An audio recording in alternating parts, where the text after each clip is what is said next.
Welcome. It's great to see so many of you here. And I'm looking forward to a really interesting dialogue tonight.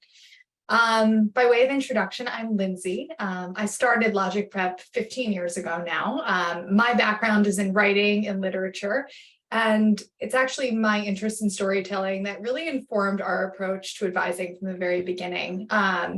Now, with my team, I help students tell their stories through the classes they take, the activities they pursue, and the essays they write. And I'm very grateful to be surrounded by an extraordinary team of college advisors, all of whom have experience as admissions officers making decisions on the other side of the desk to help support students in conveying their narratives and maximizing their chances of admission to their top choice schools. And I'm joined by one of these college advisors tonight. I'm here with Olivia. Awesome. Thanks, Lindsay. Yeah, my name is Olivia. If any of you have been joining our webinars in the last year or so, you've probably seen a lot of me. I'm one of our college advisors on the advising team, and I also do a lot of kind of research and content focused work for LogicPrep as well, which is why I'm here today to help share some of the things that I've been researching about different changes that are coming to the college admission process, both for US-based and international students. So I'll go ahead and get our presentation pulled up and we're going to get started.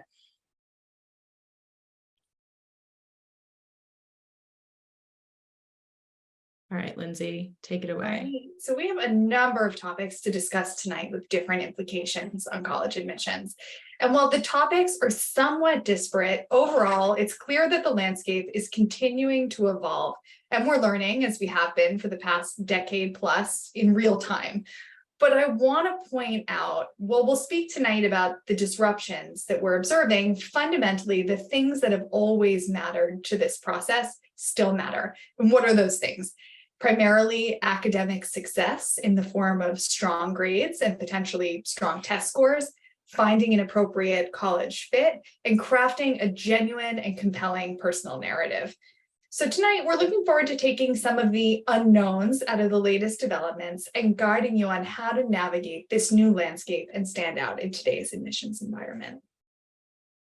All right, and in order to do all of that, we're going to be covering sort of three buckets of topics that have some subtopics in between. So we're going to go through each of those. It is a lot of information, as Lindsay said, so we're going to do our best to get through all of it in the time that we have allowed, and also allow time for questions at the end. I highly encourage any of you, if you have questions throughout the presentation, put them in the Q&A. There should be a button at the bottom of your screen for the Q&A. You can put that in at any point during the presentation, and we're going to do our best to address as many of your questions as possible when we get to the end. So we're going to be talking about, first and foremost, what's happening with affirmative action in the Supreme Court right now in the US.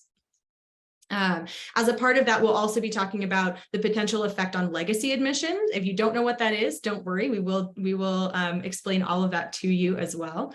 Then the second main topic we're covering is really talking about AI. So things like ChatGPT and other AI powered chatbots that have risen up within the last year, both within education and also in the college admission world, and how they could be used or not used to write college essays.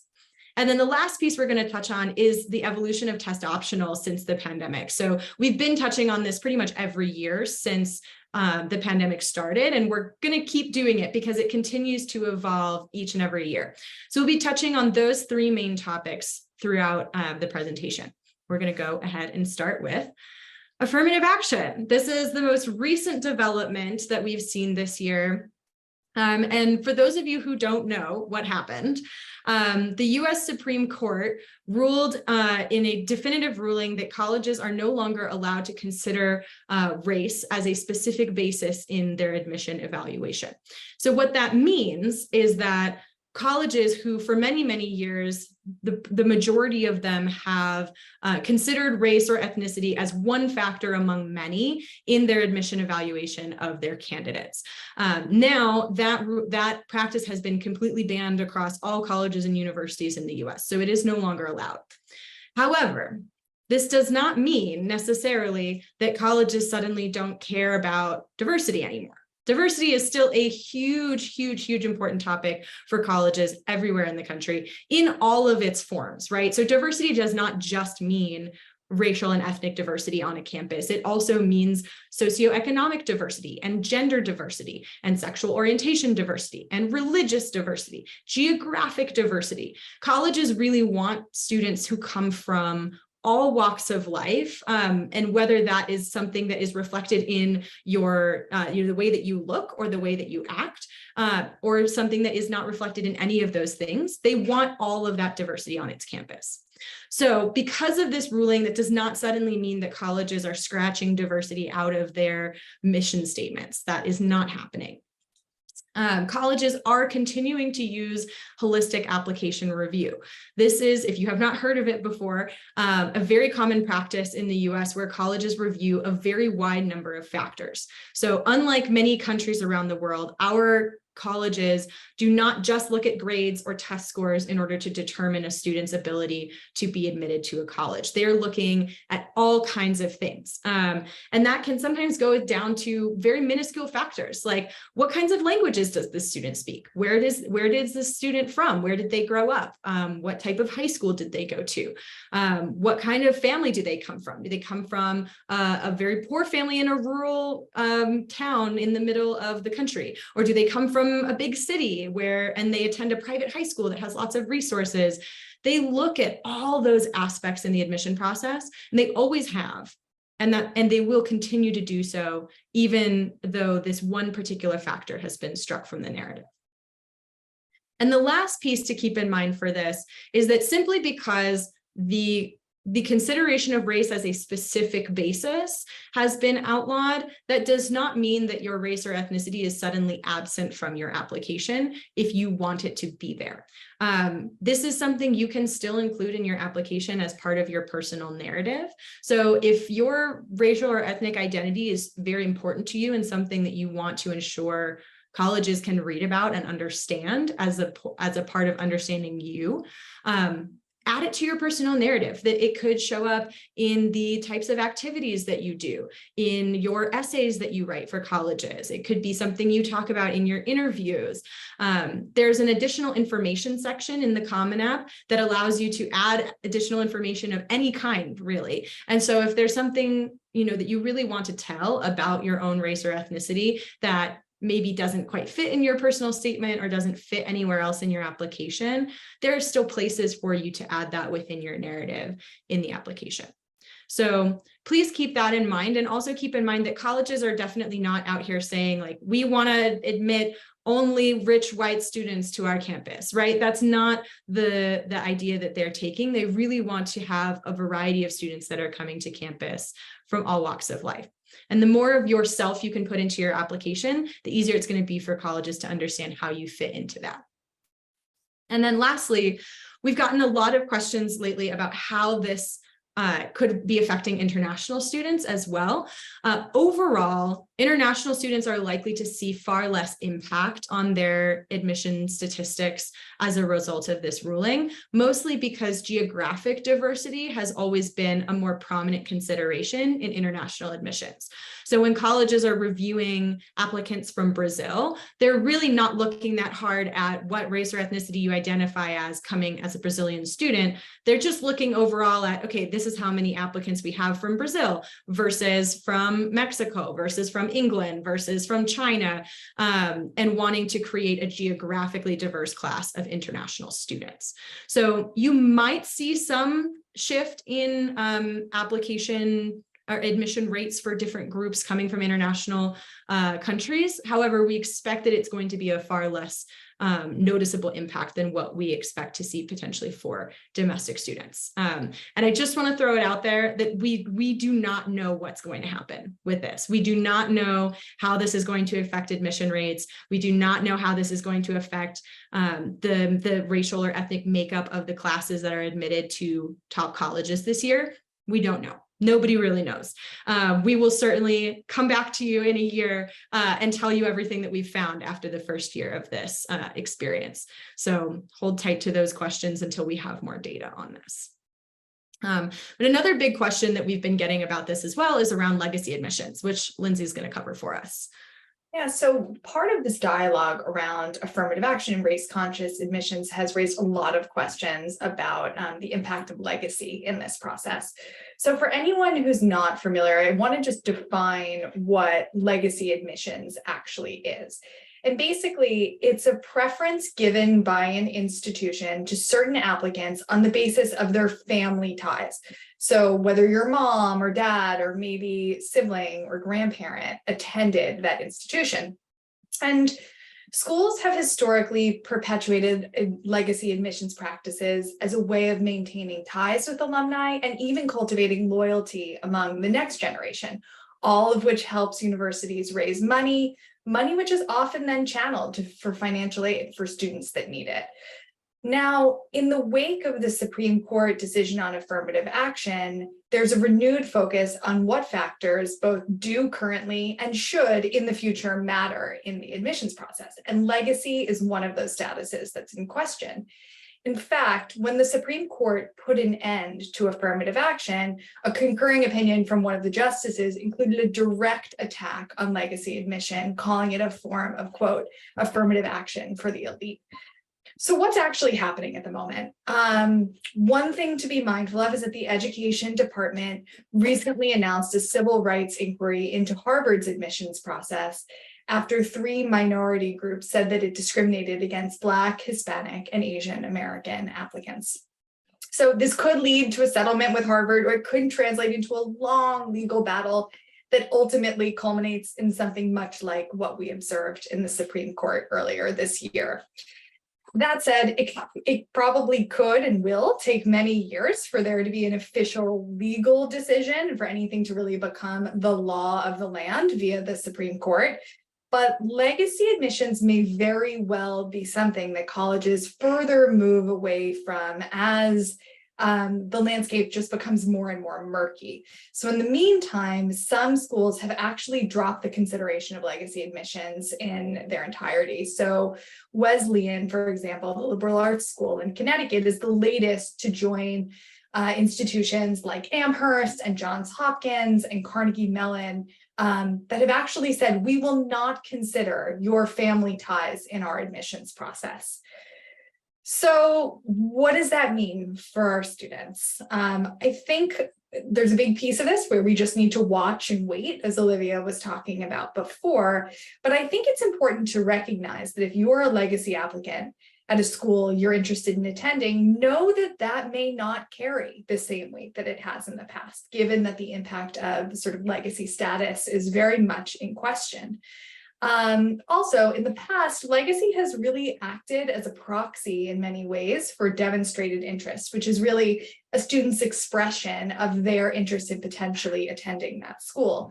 So in the absence of that consideration, if you have familial ties to an organization, especially one that doesn't explicitly consider legacy as part of its admissions process, I would strongly consider applying early decision as a way of expressing your robust interest in actually attending that institution. So with that, Olivia, anything to add? I think that's really pretty strong. I would say the one thing to keep in mind, kind of as Lindsay alluded to, is that if there is going to be another Supreme Court decision specifically around legacy admission, it will probably take 8 to 10 years to get to that point. The initial lawsuits that were filed that ultimately led to the Supreme Court decision we had this summer were filed back in 2014. So it's going to be a while if we're going to get any kind of official legal rule about legacy admissions. It's going to take a while to get to that point. However, it is, again, like Lindsay said, really important to be thinking about how colleges might be reacting to this now and how they might be pulling back from using legacy at this moment. And so I think the big takeaway is, if you were hoping to rely on a legacy connection as your ticket to a very selective college, please do not rely on that. Like, really focus on the other elements of your application, because we don't know how many more colleges are going to follow suit and potentially redact their legacy admission. All right. So I'm seeing some questions already in the Q&A, which is awesome. We're really excited to get to those at the end. We are going to move on to our second topic, which is talking about AI. So this kind of came about starting back in like November-ish of last year and has been developing very quickly over the last 9 to 10 months. So Lindsay, why don't you tell us a little bit about what's going on with that right now? So on to the next like big disruption taking place in education and in so many other things. But I do want to talk a little bit here about how AI is sort of intersecting with all things educational, both in the college process and in the educational trajectory really leading up to that. So what's happening with AI in education? I think it's worth acknowledging that there are a ton of new technologies coming out all the time. It's not just ChatGPT. And there are so many different tools that students can use to expand their learning, better understand challenging concepts, and really advance their own development. These are also tools that have some real potential pitfalls and avenues to academic dishonesty, given that these tools can be used to do things like write an essay that's not your own. And so we really think of AI as a tool like any other, and we don't believe that it's all good or all bad. But I think it's worth kind of talking through some of the potential benefits kind of in an educational context and also the risks. So on the positive side, I mean, there are many potential academic benefits of technologies like ChatGPT and similar, AI platforms. For example, it can help students generate ideas, practice really challenging concepts, and tailor the learning experience for them. AI also really helps prepare students for the digital age. With the proliferation of these technologies, exposure to them now equips them even better to develop critical perspectives on how these all kind of work in the real world. That said, there are some pretty meaningful risks for students to be aware of at every stage of their academic development. And that's specifically around using AI in any way, shape, or form to, for example, write essays or papers for school. High schools and colleges are trying to keep up with this. Like, we're seeing this in real time. They're writing policies indicating how they believe AI can or should not be incorporated into students' academic work. But I think it's worth saying just loud and clear that it is not okay to use AI to produce work that you then claim as your own. And I point that out because in the college process, certainly plagiarism, as we all know, is a big no-no. And if you get caught doing it, it is something that needs to be reported to colleges. Disclosure is mandatory. The Common App asks both students and counselors, and there's really no way around that kind of disclosure. So I would say students should be extremely careful and mindful if they are going to use any of these technologies in how they're doing so. And so I think really our takeaway overall is that, look, AI is here and it's here to stay. But what we really need to do is be very thoughtful and careful about how it's really being incorporated into the academic experience at all stages. Absolutely. Yeah, I think one of the things that I've definitely seen is really helpful with AI so far is for people that might be struggling to understand a really complex topic like in math or in physics or something like that, that a lot of these AI chatbots can really break down these concepts into super simple language. And so it's an awesome tool, like sort of a tutoring tool to use if you feel like you're just not understanding it and the textbook isn't helping and your teacher explaining it or your friend explaining it isn't helping. AI can be an awesome tool for that kind of thing. It can be a great tool for idea generation if you're kind of trying to figure out what can I do, if you are writing a paper and you're just stuck and you need to figure out what should the topic of your paper be, ChatGPT might be a great tool to use for that. But what we don't recommend is trying to use it to actually do the writing, right? Because that's going to be to some degree of academic dishonesty that could end up biting you in the butt when it comes back to college applications. And another piece of that as well, yes, it's a big deal. If it is a big, coming from someone who has read applications of students who have had plagiarism on their applications, a disclosure of a plagiarism incident, it is a big deal and it's a big red flag for colleges. And so it's something that you absolutely want to avoid at all costs, because you can be the strongest student in the world. And if you're applying with that big red flag on your application, it's going to be very difficult for a selective admission office to pass over that and admit you. Additionally, one question that we've gotten from a lot of people is talking about, can ChatGPT or other AI writing softwares, can they write your college essays? And in theory, ChatGPT, yeah, it can write a pretty good college essay. I've seen so many articles from people in the media who work on higher education who have been basically using ChatGPT to write these fake college essays just to see how it goes. I've actually done it myself to practice and try to see if I could recreate some essays that actual students of mine had written using the ChatGPT software. What I can tell you is absolutely ChatGPT can write a good essay. Can it write a top-notch college essay? No. And that has been the overarching opinion of pretty much every college admissions officer who has ever been surveyed in the last 10 months about ChatGPT written essays, because an AI software is not a real person. It doesn't have your real feelings. It doesn't have your goals, your self-reflection, your personal growth. It can try to pull that language out of the internet or out of the prompt that you give it. But it's never going to have the same level of kind of human sentiment that you can bring to an essay. And so if you really, if you want to write like an okay college essay that might get you into an okay college, ChatGPT could do that for you. The colleges may be checking for AI written software. The software exists in order to basically check essays against it to make sure that there hasn't been any plagiarism or that the essay was written by the student. So we do recommend being careful about those things. But what it really comes down to ultimately at the end of the day is that for us at LogicPrep, we want all of your essays to be as awesome as they can possibly be. That's why we have a whole team of essay coaches and professional writers that help you work through that process.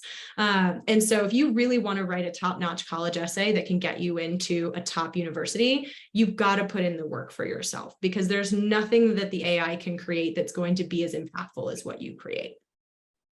I can tell you some of the college admission officers, one of the quotes from that was that they said often that ChatGPT essays were grammatically perfect, they're logical, they're detailed, the structure is beautiful, but they just don't have the soul that a human written essay does. And they often sound cliche, which when you are an admission officer who's reading thousands of essays a year, can get really repetitive and boring and frustrating. And it's those essays that pull you out of that that really stand out at the end of the day and can help propel a student into the admit pool. And then lastly, one thing that Lindsay also alluded to is colleges and universities that are starting to create sort of honors codes or things around academic honesty. And this is just an example from the University of Rochester that I found in the Common App the other day, where they ask you on your application to attest to this statement that all work submitted is by you. It's not, used by unpermitted people that were writing it for you or resources or AI tools. So they ask you to check this box and sign your name to say, yes, I attest that this work is my own. And this is probably not the last that we're going to see of these kinds of things. So the end of the day, our recommendation, please write your own essays. Work with your college coach, work with your essay coach, work with your parents or your teachers at school to help you if you need it. But do not rely on an AI software to write your essays, please. That is all we have to say on that subject. Okay, moving on to our last piece of presentation info. We're going to be talking a little bit about test optional, which we've talked in depth about in last year's webinar for the State of Admissions 2022. So I definitely recommend, if you have a lot of questions about test optional, to go back and watch that webinar on our website as well. We're going to touch on some things here of what's new and what is newly happening right now in the process. So Columbia this year was the very first Ivy League school to make test optional their permanent policy. They are still the only Ivy League school, or even Ivy League plus school, to make that decision. Most other top universities are still kind of hovering in that limbo where they keep extending their policies, but they have not made them permanent. So we'll be really curious to see if over the next year or so, maybe more of these colleges will follow suit, but we don't know. But that is something to keep in mind, that we're starting to see some of that happen with colleges deciding to make test optional permanent. And Columbia is actually joining over 1,450 colleges and universities in the US that are now permanently either test optional or test free. For those who don't know, test optional is where you have the choice. You can choose to submit testing or not submit testing, depending on what you would like. Test free means that the college does not review testing at all, ever. So you could send them your perfect 1600 SAT and they will not read it and they will not care. So primarily, the majority of that 1,400 colleges are test optional. There's still a pretty small number that are test free, but there's some meaningful campuses that fall into that category, notably the University of California system, and quite a few other colleges in California as well. So the last thing to kind of keep in mind too is that we've noticed just in our data that it seems most selective colleges are becoming more comfortable with test optional as a whole, and also with being fair about their test optional policies. And so what we saw, particularly in 2020 and 2021, is that these schools had never considered going test optional. They had never talked about it. They had never explored it as an option. And all of a sudden the pandemic meant everyone was doing it. And so a lot of these colleges that are super selective, they didn't really have the training in place or the understanding in place to approach test optional from a fair perspective. And so what we tended to see in those first couple of years was a pretty significant bias toward students that were still submitting testing as opposed to students that were not submitting testing. Now, we still see that bias in some places, but I will say a lot of the schools that were showing the most bias have actually returned to requiring testing. So that's places like Georgetown, the University of Georgia, the University of Florida, Georgia Tech. All of those schools tend to be the schools that really were highly valuing testing, even when they were test optional. They have now no longer become test optional. One thing that I do want to point out specifically with Emory that I've noticed this year is that in the past year, their acceptance rate was essentially the same for students who submitted testing or did not submit testing, which is new for them. A couple of years ago, they had an extremely strong bias towards test submitters. Now, keep in mind, though, still 64% of Emory's applicants are submitting testing. So almost 2/3 of their applicant pool does submit testing, and almost 2/3 of their admitted student pool submitted testing. So they're even, but also keep in mind that the majority of their pool is submitting test scores. And so it's possible that people reacted to the fact that they were admitting more students with test scores by submitting their test scores, and now it started to even out a little bit as well. There are other colleges that are test optional where we see a much wider range of, maybe 40% of students are submitting test scores or 50% are submitting test scores. And so you see that kind of balancing out as well. But yeah, ultimately, at the end of the day, the big questions we're getting are about testing versus not testing, submitting, not submitting, all that stuff. So Lindsay, why don't you help us out with that? Yes, absolutely. This is a question I've become very much accustomed to. And the answer is somewhat nuanced. I think it's important to just sort of clarify that even in a test optional environment, testing still can be additive as another strong academic data point for many applicants, not all applicants. And it's wonderful that it's not a requirement at so many places now, but that doesn't mean that it can't still be a positive for the students that do choose to pursue testing. And so our advice typically is to start this standardized testing process by keeping all doors open. Take a diagnostic SAT, take a diagnostic ACT, and then select the tests to pursue that will best display your potential. And from there, kind of see how it goes. I think there are sort of different layers to this question around, do I test or not test? that's just like scratching the surface. Then it's like, well, do I submit or not or do I not submit? And do I submit at some schools perhaps and not other schools? And that really speaks to the way in which the landscape has evolved, where scores that could be an asset in one place may not be an asset in another place. And having a strong score kind of in your back pocket to use or not use can always be a good thing. And then, of course, families want to know, well, how do I know whether to submit my score to a school?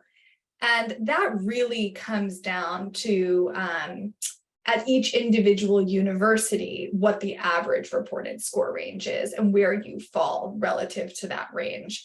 And so this is, for many of our students, a conversation that takes place all the way until the very end of kind of the list building and submitting process, where we're thinking through, is this going to be a positive? Do we want to disclose the score? Is it better to hold it?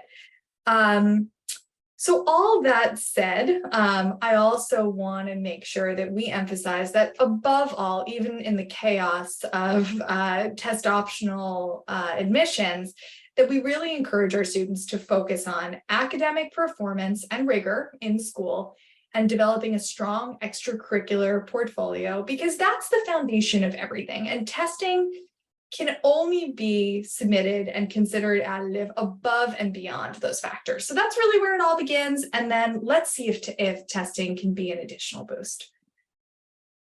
Absolutely. Yeah, I think that's something to very much keep in mind also, is that for whether to submit or not submit testing, the range that a school has, so let's say around the average, maybe it's 1,400 to 1,500 SAT. That's kind of the middle section for their admitted students. If you hit that range, great. Definitely you'll want to submit your testing. The other thing to keep in mind too is how your testing also relates to your own application, right? Because as Lindsay said, the basis of your application now no longer includes test scores. Test scores are on top of the base now.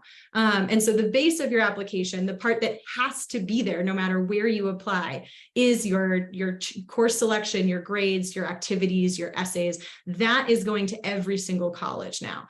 And so if your base is super, super, super strong and your testing is okay, it's going to detract from the strength of your base. Whereas if your base is maybe a little bit weaker, maybe you struggled in school for a semester or a year, and it means your grades are weaker, but your testing is super, super strong. Now that becomes extra additive to your application and really can help to elevate the base, right? So it's about how you compare to the school. It's also about how you compare to yourself. Is testing a strong point for you, or is it not? But yeah, really quick, we're gonna just do a very quick kind of recap, I think would be helpful, kind of what we talked about, right? So we hit on affirmative action. We talked about the Supreme Court and race-conscious admissions and what that's going to mean for this coming school year and also future years of applicants. We talked about the potential effect for legacy admissions, on how that could happen potentially in the coming years and might already be happening for some universities. We talked about what AI can do in education, how it can be helpful for you as a tutoring resource or a research resource, but maybe not so helpful as a tool to actually write things that you're going to claim as your own work, right? In the college admission process, it's super important to take the time to write your own essays. And then talking about test optional, still the same issues that we're running into now as we have been before. But we are starting to see just kind of colleges, I think, getting used to it, and also students starting to get used to it as well, which I think is a really helpful development, but still can be very useful going forward. Okay, so a quick recap of everything that we talked about. I see we have a lot of questions in the Q&A, and I'm super excited to get to some of those. One of the questions that I want to start with, though, that actually was sent in ahead of time, we had a participant who asked about the UC system as a sort of a parameter for what's going to happen with international students. And I'm not totally sure exactly how to interpret the question. But if you're here today with us, I wanted to give some context as to maybe what your question is referring to. So the UC system has, since 1998, has not used race-conscious admission. So they are one of the earliest school systems that has stopped using that. And that was by basically a ballot measure that was passed in the state of California. So none of the state California universities are able to use like the checkbox for race as a part of their admission process. So that's been happening for over 20 years. What is new with the UC system, and what I think this person is referring to, is that a couple of years ago, the Board of Trustees of the University of California put down a mandate basically for all of the campuses to reduce the percentage of their out-of-state and international students on campus in order to focus more on serving in-state students. So that, I believe, is what you're referring to there. And so we don't expect to see that as a parameter for international students across the board, because that is a very University of California specific issue. So for any of you that might be wondering about why the UC schools are becoming progressively harder and harder and harder to get into, that has nothing to do with their race-conscious admission policies, which have been around for decades, and everything to do with their progressive reduction of their number of out-of-state students. So that's what's happening with the UC system.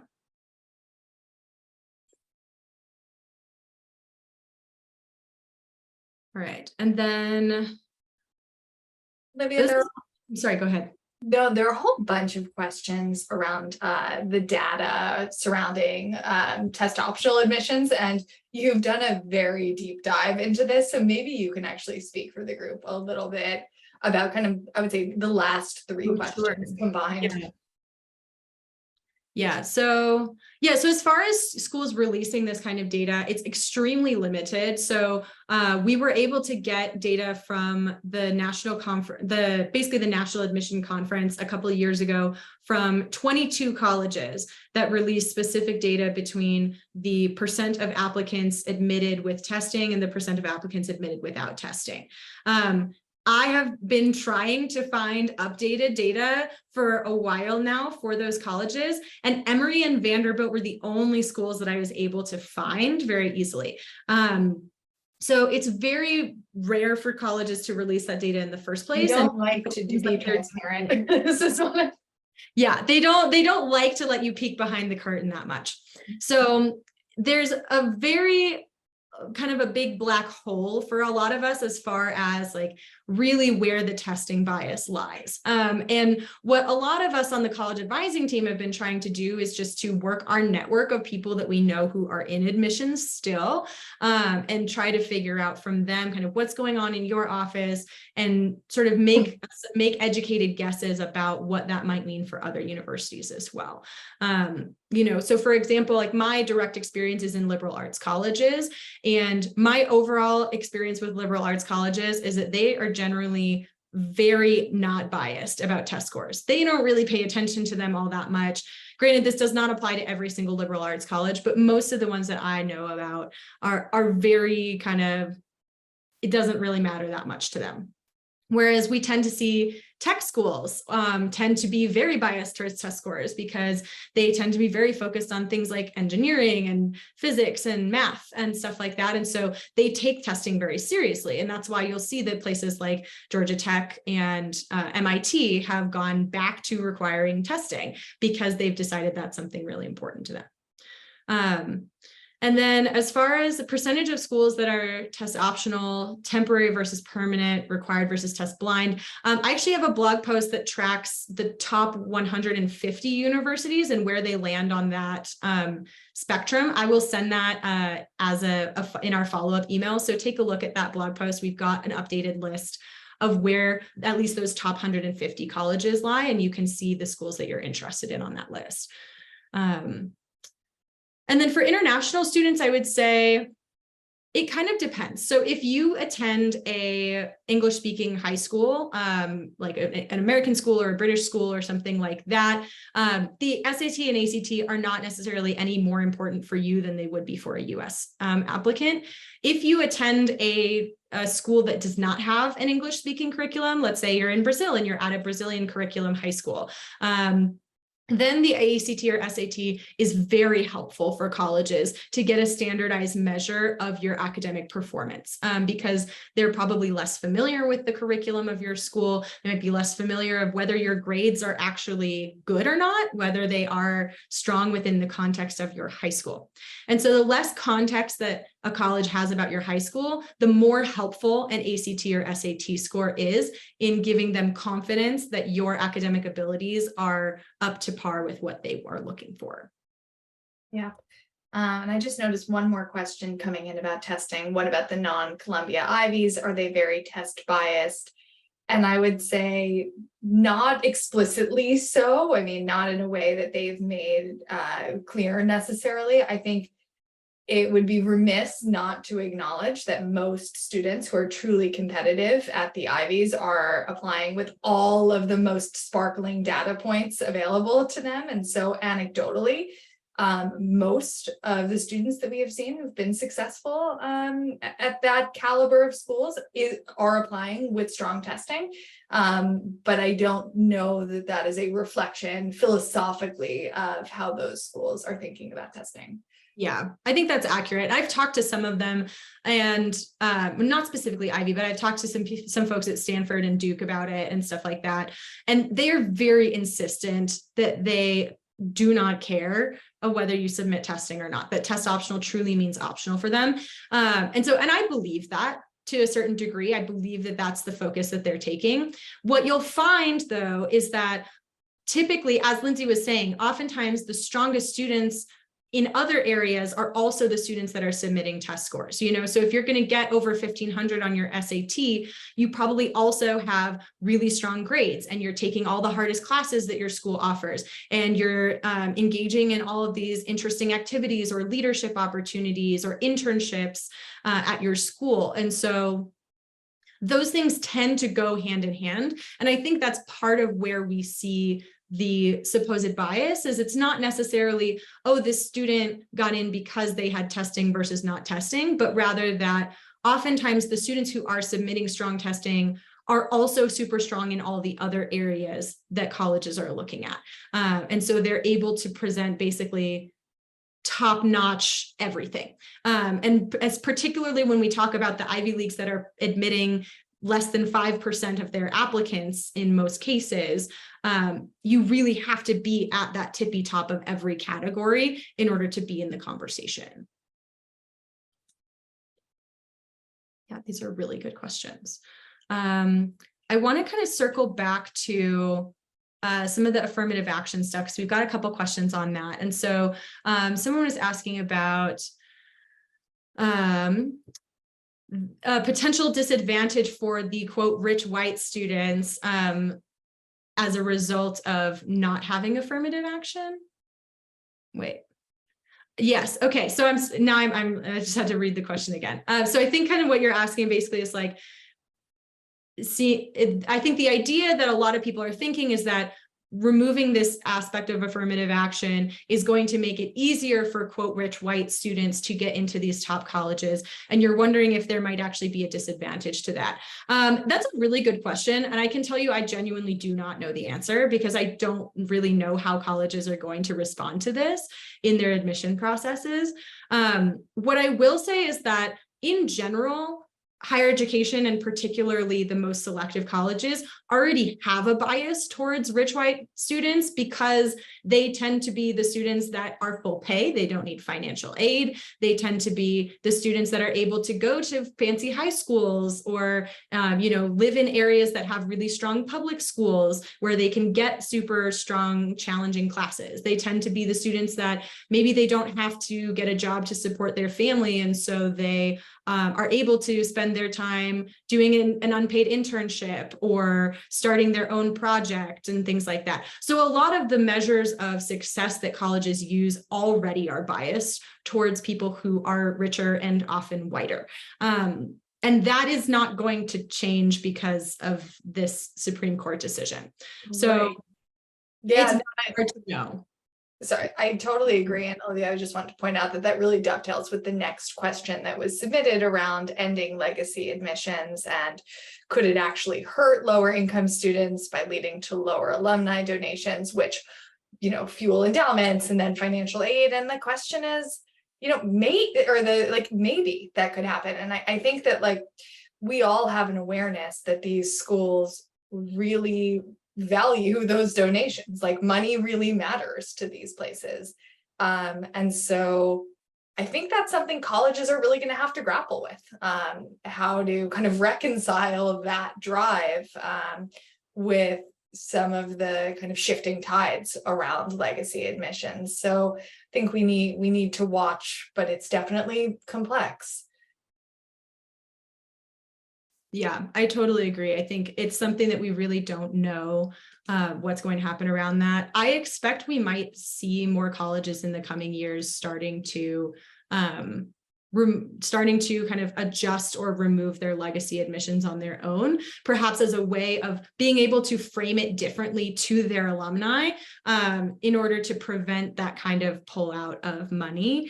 So it'd be really interesting to see. And one of the things I think that Lindsay and I actually talked about in preparing for this webinar too, is that there's legacy admissions, and there's also admissions of big donors and things like that. And those are sometimes related, but not always, and so, a family that's a huge donor to a university and their child gets a preference in the admission process is definitely a different case sometimes than legacy. And what is being addressed in the media right now is specifically around legacy and not necessarily around donor admissions. And so we don't know if that might also come into play or not. So we'll be just as curious as you all to see what happens in the coming years around those areas. Absolutely.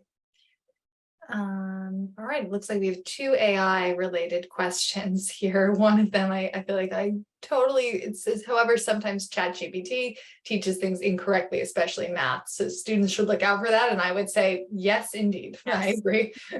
So, yes, take anything AI, take it with a grain of salt, because that it is learning at the same time too. And sometimes when it's learning, it is wrong about things.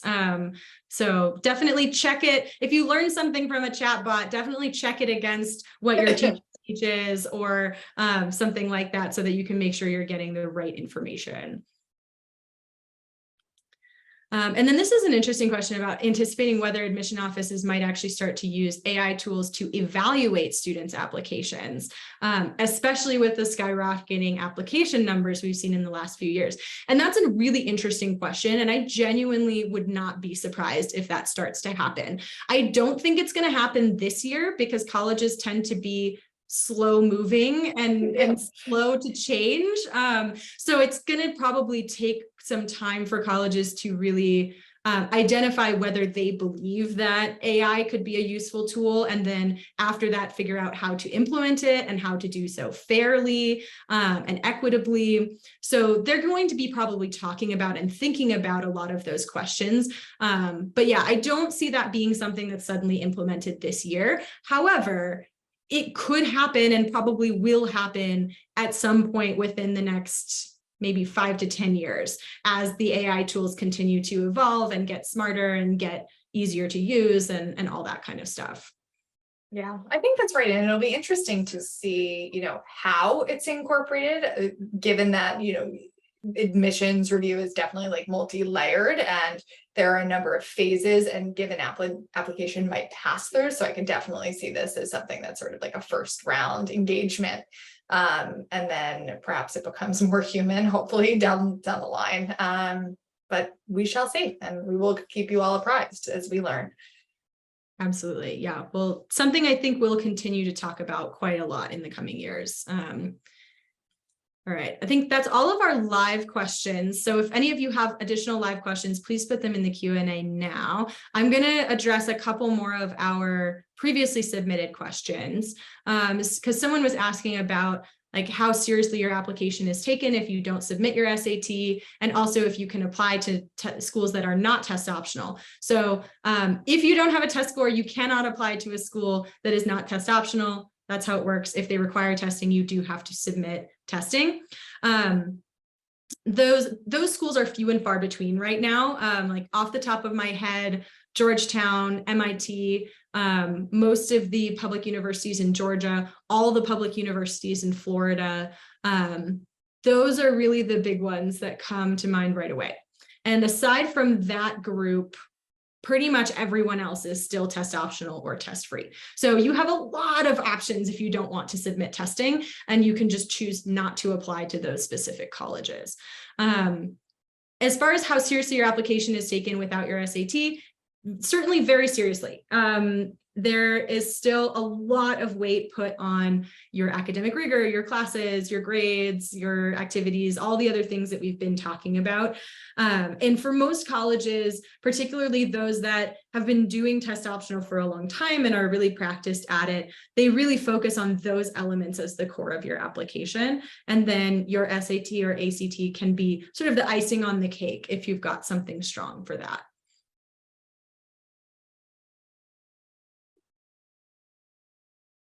All right. Any other final questions? Or Lindsay, any additional thoughts you want to share on those topics? No, I really appreciate all of the thoughtful questions. Hopefully we got them all. I think we addressed everything that was submitted previously as well. But of course, if any of you have individual questions or would like to chat further, we'll be sending a follow-up email with our information, or you can shoot us a note. I'm Lindsay at LogicPrep.com. Olivia is Olivia at LogicPrep.com, and look forward to continuing the conversation with many of you. Absolutely. All right. It looks like we do have one more question that came in. Oh, good, Murillo. I like it. Coming in with a question. Thank you, Murillo. So let's see. So students can be accepted in early decision. So he says he has a theory. So his theory is that students can be accepted in early decision to nearly any school without SAT or ACT test scores unless it's required. That testing makes a big difference in regular decision.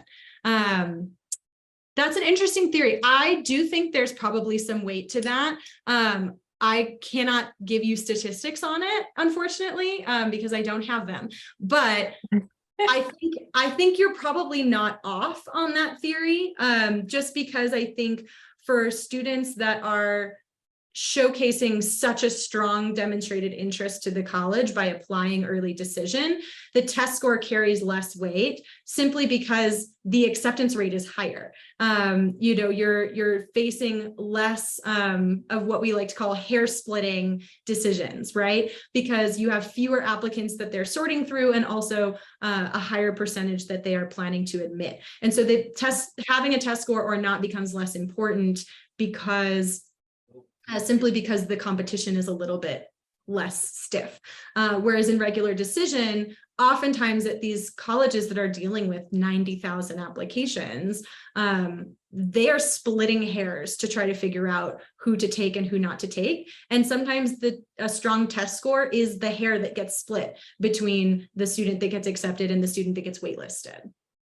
Yeah, no, I would agree. I think the pool is just more crowded in regular decision, and it's much more competitive given that. And therefore, if you could apply with one more additive academic mark, why not? So Murillo, I think your gut instinct is illustrative of a lot of what's probably taking place. So thank you.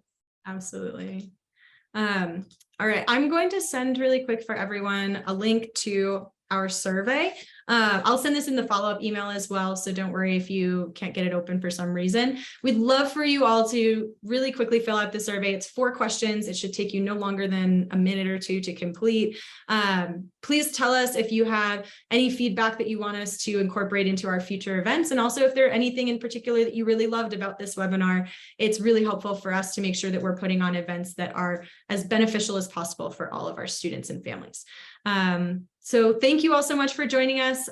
Please look for our follow-up email that's going to come tomorrow with a bunch of blog post links and the recording of the webinar, so you can go through a bunch more information. For those of you that are really interested also in a deeper dive into when to submit, not submit test scores, all that stuff, I highly encourage you to check out our LP events page, where we do have the recording from last year's State of Admissions, where Lindsay and I went really in depth about test optional and how that all works. So thank you all so much for joining us, and we hope you enjoy the rest of your week. Excellent. Take care, everyone. Thank you. Bye.